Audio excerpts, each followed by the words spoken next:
Hey, this is Tom, Junkie XL, and welcome to Studio Time with Junkie XL. The second episode of the Tomb Raider series. This one is 6M40, which means Q number 40 in the film, and it's happening in reel 6. And this is an adventure Q where Lara's trying a lot of things out and then things are working out. But it's all very mysterious and very pretty dark at certain points. But I'm not going to tell you what's going to happen in the picture because I don't want to do any spoiler alerts. I just want to focus on the movie, on the music. And what I said in the previous episode is that I wish I could show the picture, but we don't have permission to show the picture. I mean, actually, we never get when we do studio time. So unfortunately, we can't do it. We just have to focus on the music. Again, this is a fairly long cue, 5 minutes roughly. And let's just look at what we have here. So at the top, we see all my markers and the meter changes. We discussed that pretty extensively in the episode before this. So if you want to know more about that, please watch that episode. So in the markers, I put everything down that's happening on screen, and I try to find the right tempo with it, which we see here.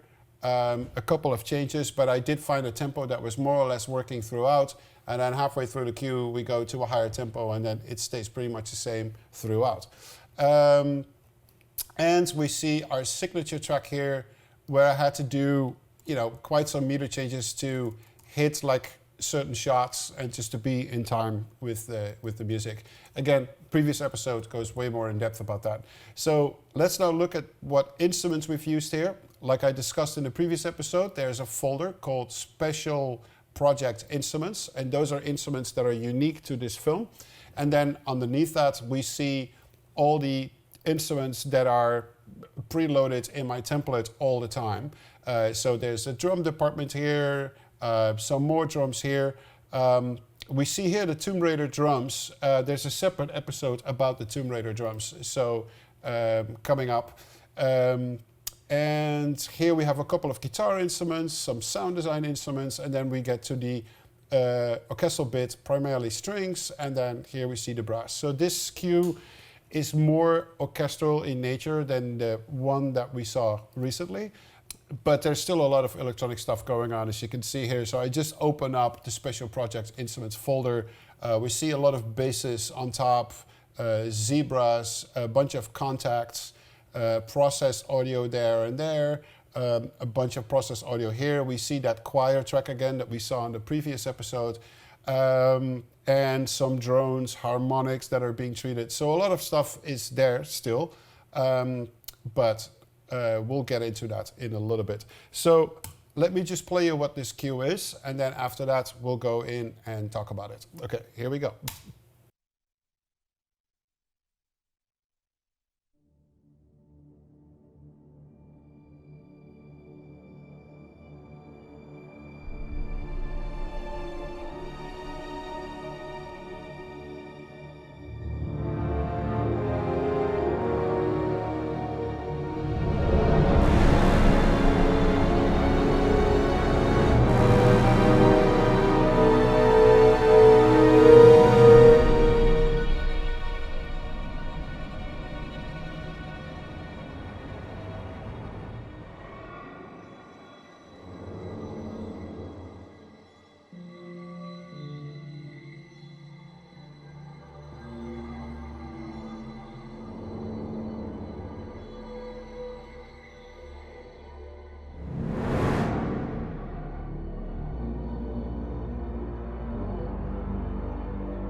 So that was our cue. As you can tell, it's more adventurous in nature. The first cue that we discussed was very electronic.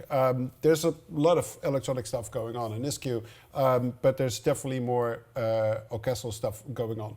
So what I would like to discuss with you is the different elements that are in here. I'm going to skip a few elements that we already discussed in the previous episodes, because most of these special instrument tracks are actually the same for each cue. So I went in it like pretty deep in the previous cue. So there's a lot of electronic elements at this point that we don't really need to discuss because it was done in the previous episode. So a couple of things that we see here, just quickly going through it. We see a bunch of these basses here in a row, which are the same basses that I've used for the other cue, because you always try to use the same instruments throughout a film so you create continuity. Then let's go down. We see the same kind of instruments. So here we have again those guitar instruments that I talked about that I made myself for this film. We also see that choir track again that we talked about, the live choir that's singing like the detuning notes. We see the same type of drones that are in here, orchestral effects, some extra drones down here. So a lot of it we actually have discussed in the previous cue. So things I wanted to discuss with you today is on the orchestral side of things. Like what libraries I have been using and what do they do. So my library of choice is for long strings is Cinematic Strings. It's a very nice sounding library and it has a bunch of different articulations that you can use. I'm opening up my notepad here on the left. And what I actually do in the notepad, I actually type in the articulations available for every track. So it's way easier to find stuff, especially because I have so many libraries. So if I play the first violin,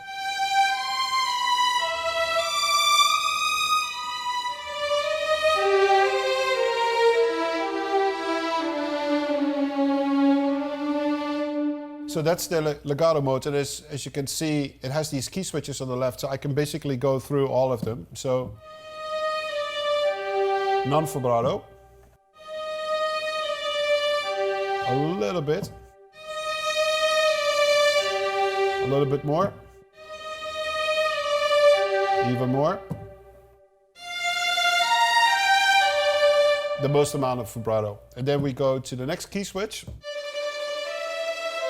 which is tremolo, staccato, halftone, pizzicato, whole tone,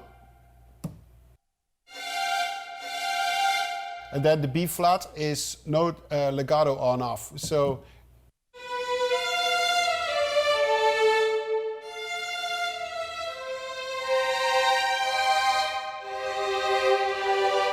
with the B natural, it turns into a polyphonic instrument.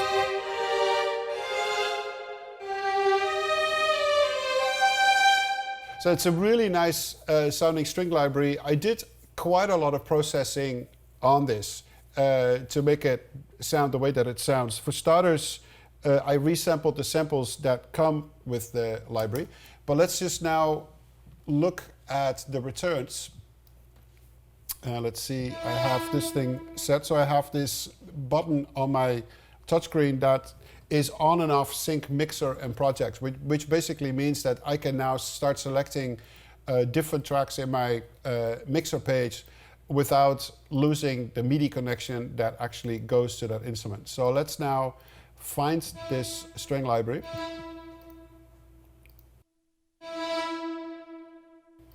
As you can see, there's a lot of tracks here, so it always takes a little bit of time to find it. There we go. So I'm using 3 microphones positions to play back this library. So the first layer is the close mic, the second layer is the room mic going to the front, and the third layer is the surround going to the back. So every sample library that's loaded in the studio is actually using all the microphone's positions, and it's actually all in surround. So it's a nice way to, you know, to actually write music like that. So if I play right now,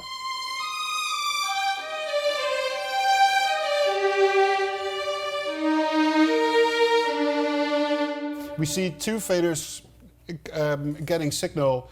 One signal is going to the back, which is the surround compartment, and then one channel is going to the front, which is the combination of close and far mic. So let's now see what's going on here. So I have a unique reverb created for the strings alone, and it's called UAD Lexicon Front Strings Long. So let's just look at that and see what that thing does.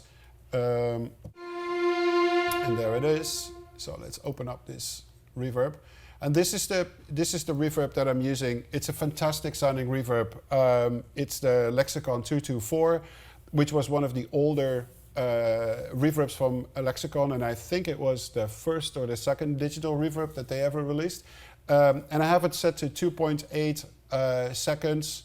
The treble decay, just like so, not too long, so it actually sounds nice and warm. The mids are tucked down a little bit, and it creates this really nice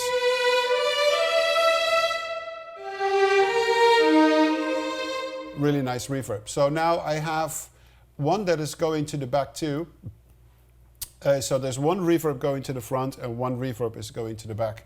And the settings are ever so slightly different on the second one. So it's slightly different for the front and for the back. So here we see the reverbs coming in. One goes to the front and one goes to the back. So let's now go back to our VST channel, and we lost the position where we were, but we'll find it a little quicker now than we did before. Let's see. There we are. Beautiful. Here we have them again. So the violin. So that is the reverb. So I'm sending the front of the signal to the front reverb, and then I send the surround that goes to the back to the reverb to the back, and you get this really nice mix. So let's look at the EQ of this return, and we see I actually made the lower frequencies a little more. I have a little dip around 2000 hertz, and then above that we see it goes up, so it creates some air. Let's just play it with. And now without.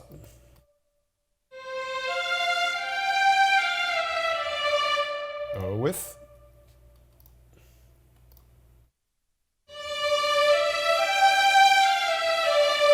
So it adds that really nice shiny top end on it. But most of the processing is actually done when the samples were being resampled, and then the thing was built back together again to create this really lush sound.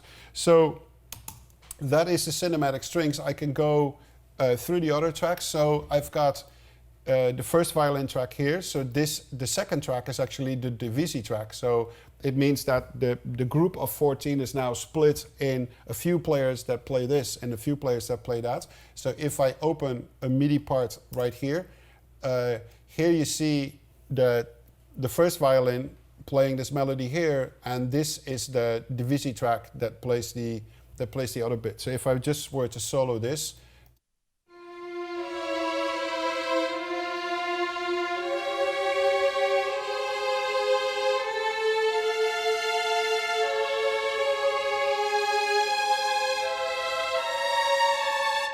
so technically the notes that you see here now needs to be played by 14 or 16 people, depending how big your first violin group is. And you determine that a lot of times on the spot when you are recording. We'll go to the live recordings later. So this is the cue where it's at its latest stage, approved by the director in the studio before we go in and actually record it. So that's the first violin, and it's the Divisi, and now we have the second violin.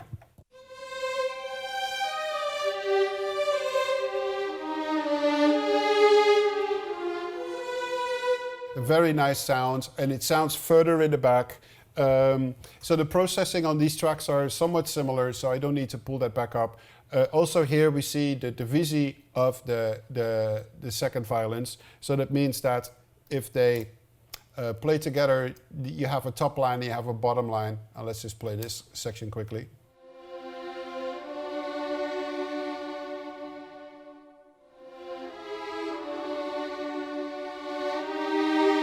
So that means if you have a second violin group of 14 or 16, that needs to be divided between the players so they can play that. I usually write with a fairly amount of divisi in the strings. I never go over 3. 2 is usually the max, but sometimes it's 3, but never over 3. So here we see the violas, same thing. So there's the...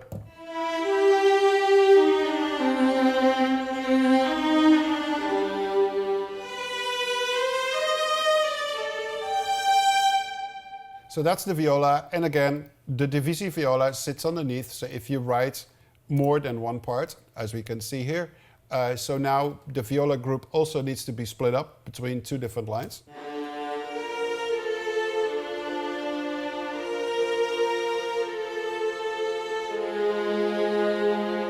So that's that little bit there. We move on to the cello.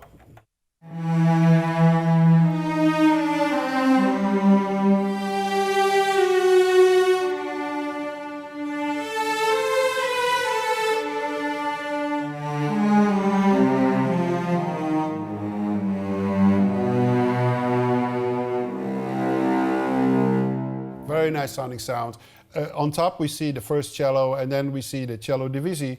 Usually the top cello actually plays a melody, and the bottom cello usually play whatever the basses are playing, but then an octave higher. So let's just play this.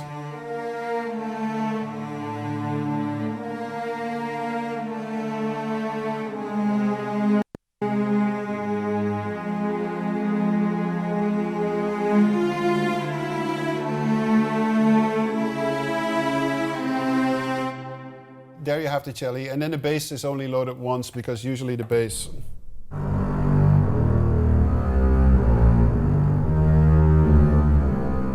Usually the bass plays monophonic. Every now and then I would ask the players to divide the section in half, and then one section is actually playing an octave higher together with the cello, but that really depends. So that's the Cinematic Strings library, where, to remind myself, on the left I always put the key switches into the notepad, so it's easier to remind yourself where all the key switches are. Now, some people might ask, you have this really fancy touchscreen in front of you, why don't you make buttons for that on your touchscreen? Very good question.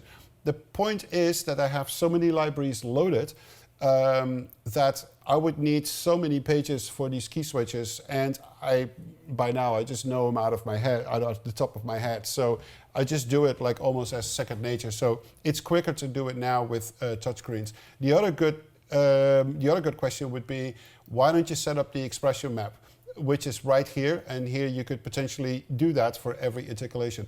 Very good question, and I might do that actually the next time around when I'm rebuilding the whole template from the ground up. So I'm on Cubase 9 right now. There's a 9.5 update that I haven't installed yet, because for me,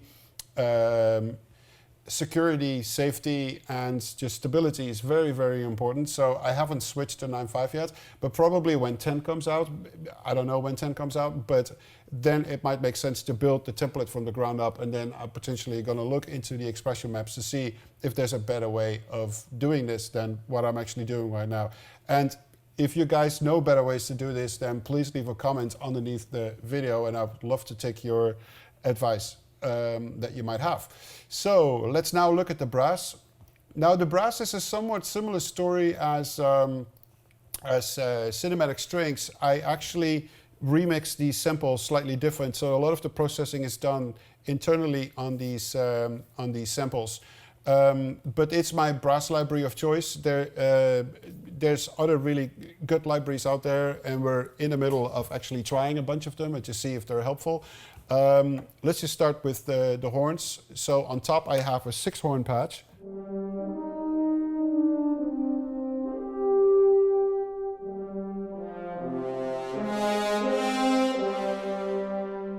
So nice round sound. The 12 horns is really brutal and thick in sound.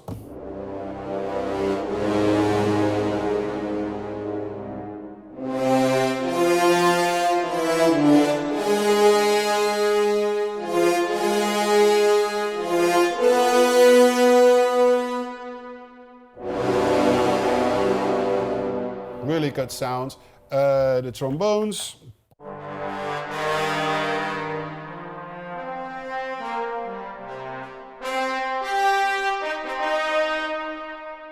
We get to the bass bones. More bass bones. And then the tuba.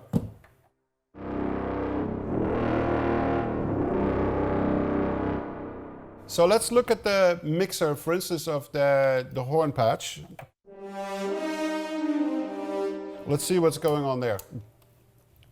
Of course, I need to look now again for this instrument. Let's see where this thing is. Ah, not too bad. It's right there. So I'm just going to open up the plugins. So here we see something similar than what we did with the strings that we just discussed. So you see here, this is the close mic that comes in. The channel right next to it is the far mics and the mid mics. And then here we see the room mics in the back, and they go to the back. So if I play, we see 3 channels light up, and those are going to the respectful spots in the stereo image. To the front, 2, 1 goes to the surround.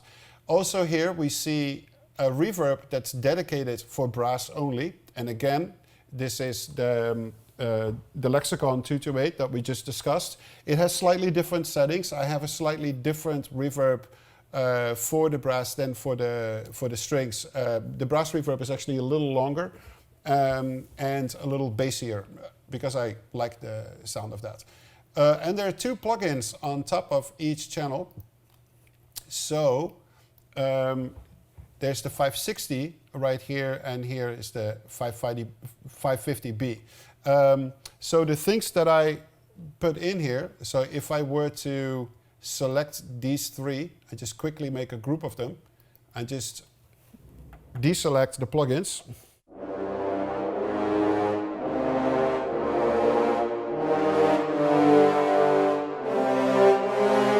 So that's without that EQ, and now with.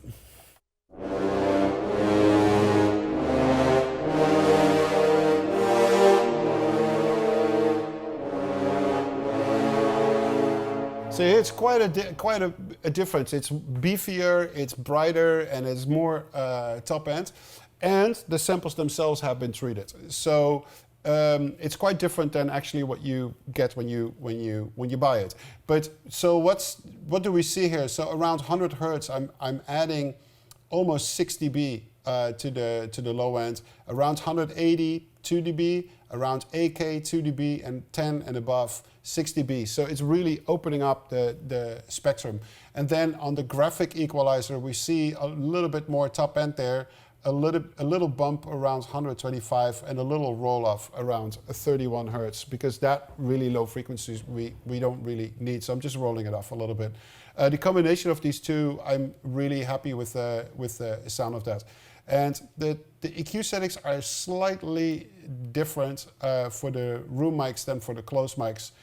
So for the room mic, I almost went up to 12 dB on the low end, and a little bit more filtering off around 30, and a little brighter on 16K and up.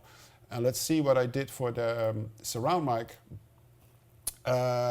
So there's some different things here. I took 63 a little out and 30 because we don't really need it for the back that low. Around 100, still that bump, and the high end is more or less the same, and a little brighter on the top end in the back. So those are the settings that I have for the brass, and they're somewhat similar for each instrument. I can quickly pull up my my reverb here, and just to see what I'm doing with the reverb. So we're going to the effects page, and here we're now pulling up the brass front. And let's compare that with what we had for the strings. And you can see immediately there's a difference in time. So the string reverb is shorter, the brass reverb is longer.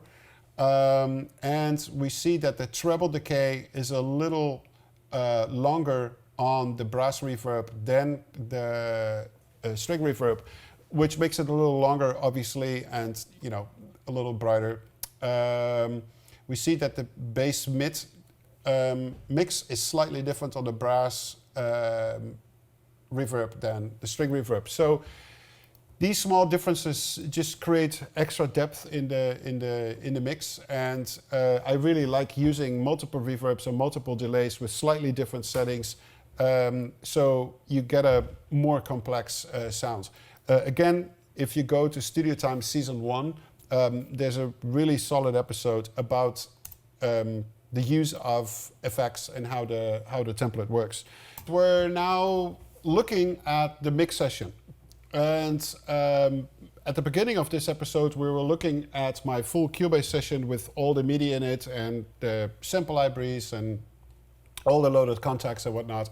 And how you get from that to the mix session, I would highly advise to watch the Dark Tower episodes, because I go step by step how you go from writing a cue to synth mastering your cue, how to get to orchestration with material, and how you end up with the mix session. So if you want to know how I do that, look at the Dark Tower episodes. So here we're now in a mix session. So we see all my stems here that are generated from that Cubase session that we had open before with the approved cue. But obviously, now we have the real live recordings in there that I did in London. So I want to focus on the strings and the brass, and I want to play that back to back to you, and also how cool it is to have a combination of the two. So let's play the synth strings first. So let's go to a section where the strings play, and we're now just listening to the samples, how they were programmed with cinematic strings.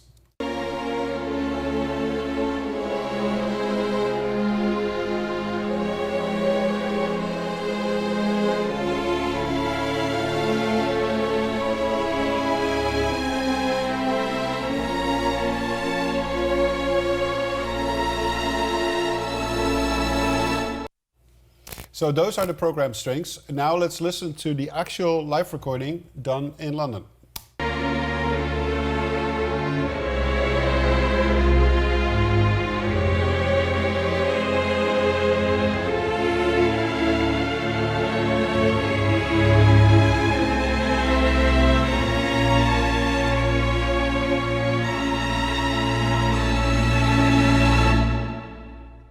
There's no reverb on that. That is actually how that room sounds. And the studio is called Air. It's a beautiful room and has a really lush reverb. So those are the strings, live strings on their own, and we just played the sampled strings on their own. So if we just A-B, we can do that, and then let's see how that sounds.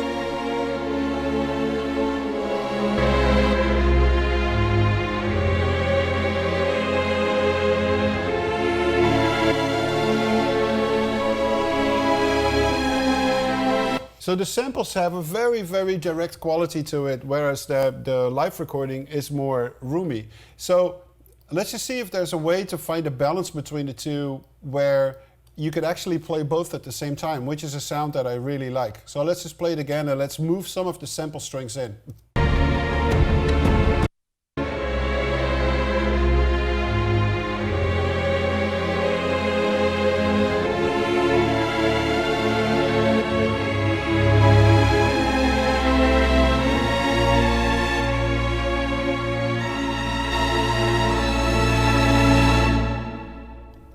So what you see is very interesting, and I really like that sound where the live recordings are at 0 dB and the string samples just come in to like -10, -12. And you get this really interesting mix between the two of them, and it makes it a little wider and a little fuller. So I'm personally very much a big fan of it, as long as the live recording strings always take the upper hand in what you're programming.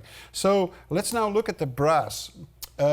So I just have to put my glasses on, otherwise I won't be able to see anything. So here we have the brass that is being programmed, and then underneath we see the live recording. So let's now play the same section with just the program brass.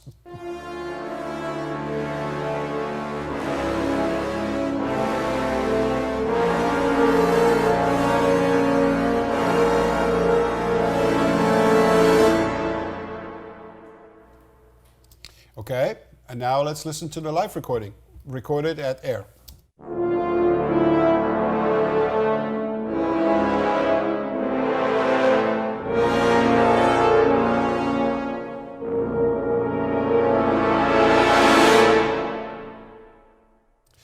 Again, there's no reverb on this. This is what this room sounds like. It's incredible. So also here, there's a nice way to combine the two things together, especially the lower brass. So let's start with that. Let me take this out of, yeah. Okay, so now these two move together. I'm just gonna link them together again. So these two are the lower brass and the trombones. So let's just play it back and just try to find a mix between them. Solo.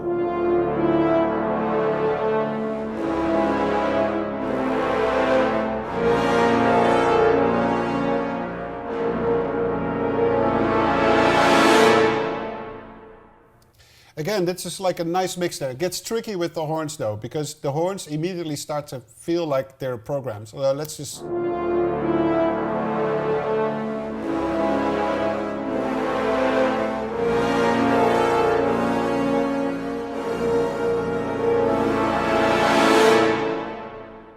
So let's play it again and then switch the samples on and off.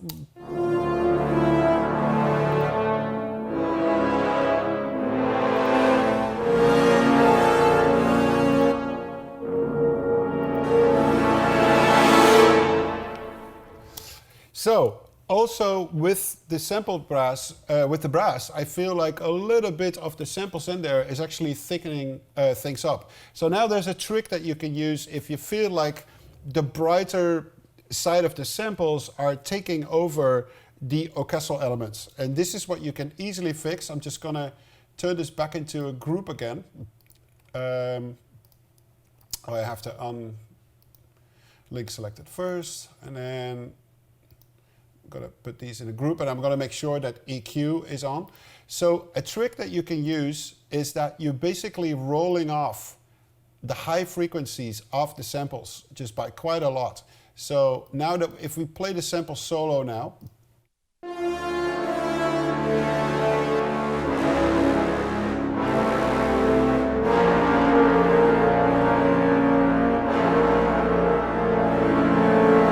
so let's play that with and without EQ. You can hear the difference.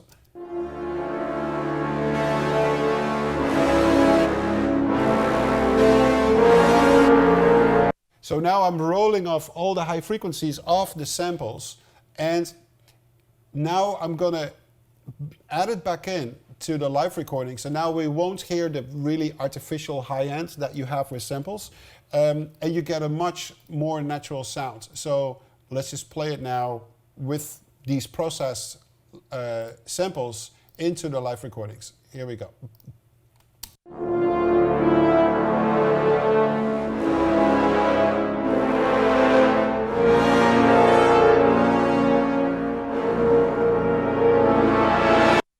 So the interesting thing that we get right now is that we have the fullness of the samples, but we don't hear really the crispy high end of the samples that make it sound artificial. So we're using everything pretty much below 1 kilohertz to fatten up the samples, but we use the live recordings for the brightness and for the real live recording playing.